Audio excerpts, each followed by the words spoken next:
मंगला गौरी व्रत श्रावण मास में आने वाले सभी मंगलवारों को किया जाता है।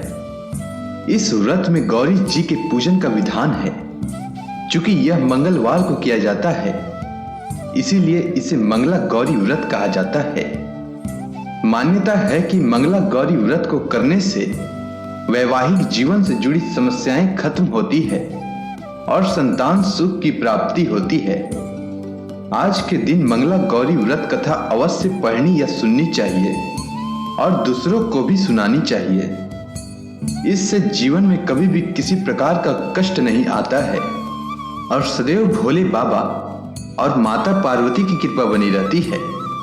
तो चलिए सुनते हैं मंगला गौरी व्रत कथा। एक समय की बात है, एक शहर में धर्मपाल नाम का एक व्यापारी रहता था। उसकी पत्नी आकर्षक और गुणवान थी। उसके यहाँ किसी भी चीज की कोई कमी नहीं थी, परंतु उसके कोई संतान न होने के कारण वह बेहद दुखी रहता था। वह व्यापारी और उसकी पत्नी दोनों माता पार्वती के अनन्य भक्त थे। दोनों प्रतिदिन पास के मंदिर में जाते और माता गौरी की पूजा अर्चना करते। साथ ही प्रत्येक मंगलवार को मंगला गौरी व्रत रखते थे।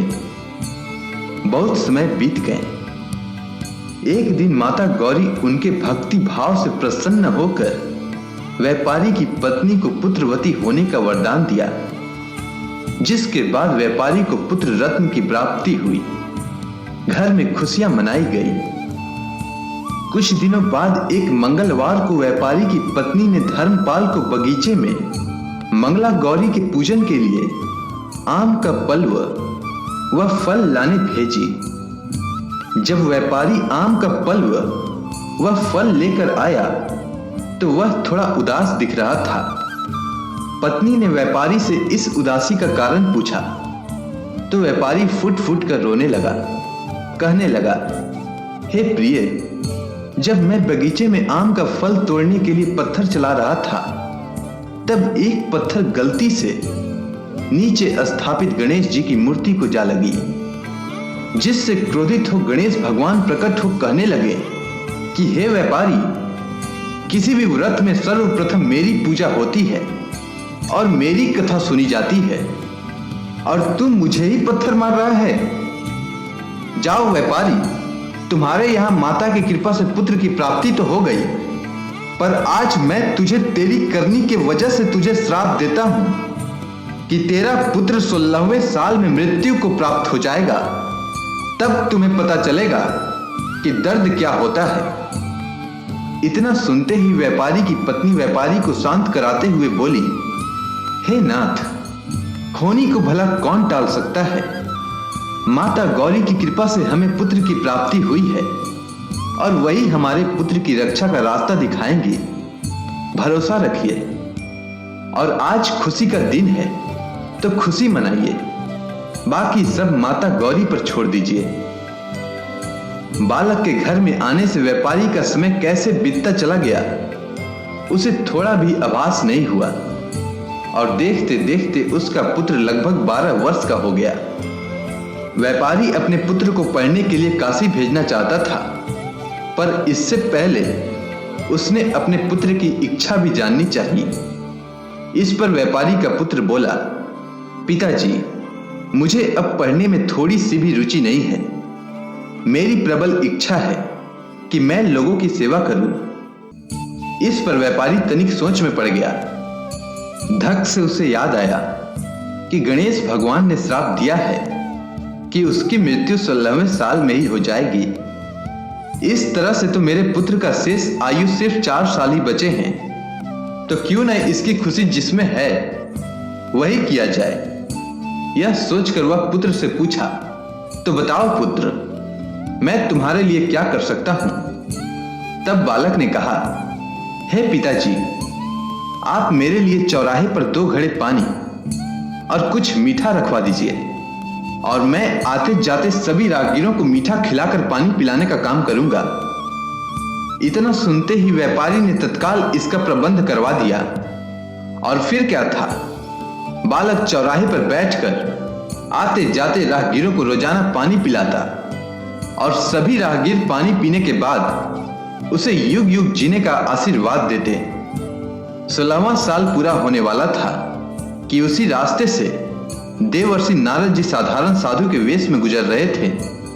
तभी बालक की नजर उन पर पड़ी। बालक दौड़कर उनके निकट पहुंचा और उनसे बोला, हे साधु महाराज, तनिक मुझे भी अपनी सेवा करने का मौका दीजिए।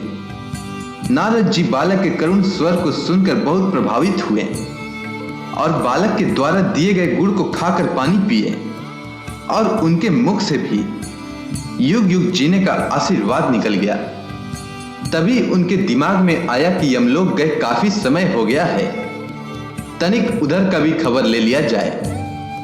इतना सोचते ही नारद जी यमलोक के लिए प्रस्थान हो गए। वहां जाने के बाद देखते हैं कि यमराज जी महाराज कहीं प्रस्थान करने वाले हैं।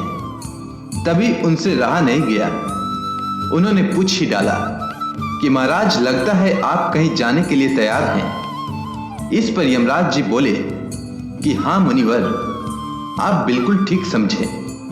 मैं पृथ्वी लोक पर एक बालक के प्राण हरने जा रहा हूं। तभी नारद जी ने पूछा, बालक, इतनी कम उम्र में भला वो क्यों? क्या उसका प्राण हरना इतना आवश्यक है?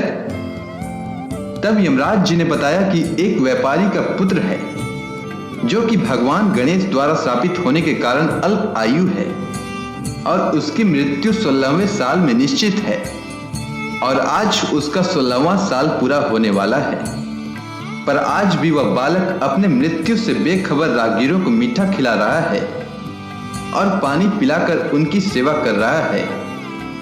इतना सुनते ही नारद जी का माथा ठनका और बोले, आप कहीं व्यापारी धर्मपाल के पुत्र के बारे में तो नहीं कह रहे हैं? तब यमराज जी ने कहा कि आप बिल्कुल ठीक समझ रहे हैं महर्षि नारद। इतना सुनते ही नारद जी ने कहा, यह तो असंभव है महाराज।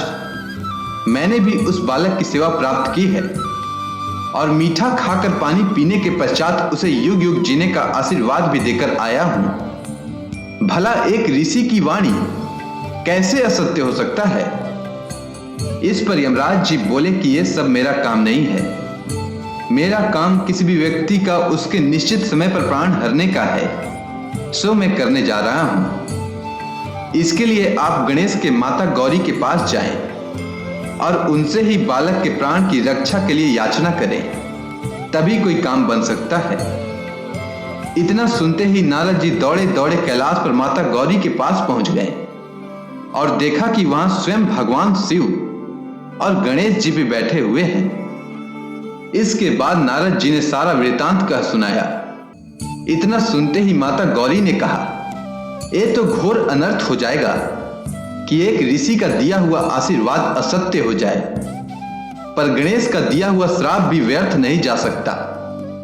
अतः इस समस्या का एक ही समाधान है कि पृथ्वी पर एक महिला है जो मंगला गौरी का व्रत करती है, जिसके फल स्वरूप उस महिला की पुत्री के जीवन में कभी भी वैधव्य दुख नहीं आ सकता है। यदि उस युवती के साथ धर्मपाल के पुत्र का किसी प्रकार विवाह हो जाए तो उस बालक के सर से मृत्यु का साया हट जाएगा। इतना सुनते ही गणेश भगवान मंद मंद मुस्कुराते हुए माता गौरी से बोले, आप धन्य हैं माता। किसी के प्राण कैसे रक्षा करनी है यह कोई आपसे सीखे। और अपने स्थान से उठकर गणेश भगवान माता गौरी के चरणों में सर झुकाया। फिर क्या था, नारद जी ने व्यापारी के पास जाकर उसके पुत्र के प्राण की रक्षा का उपाय बताया और फिर व्यापारी ने आनंद फानन में उसने अपने पुत्र का विवाह उस युवती के साथ कर दिया और इस प्रकार माता गौरी की कृपा से व्यापारी का पुत्र दीर्घायु हो गया। अगर आपको यह कथा अच्छी लगी हो तो कमेंट सेक्शन में जय मां गौरी लिखना ना भूलें। धन्यवाद।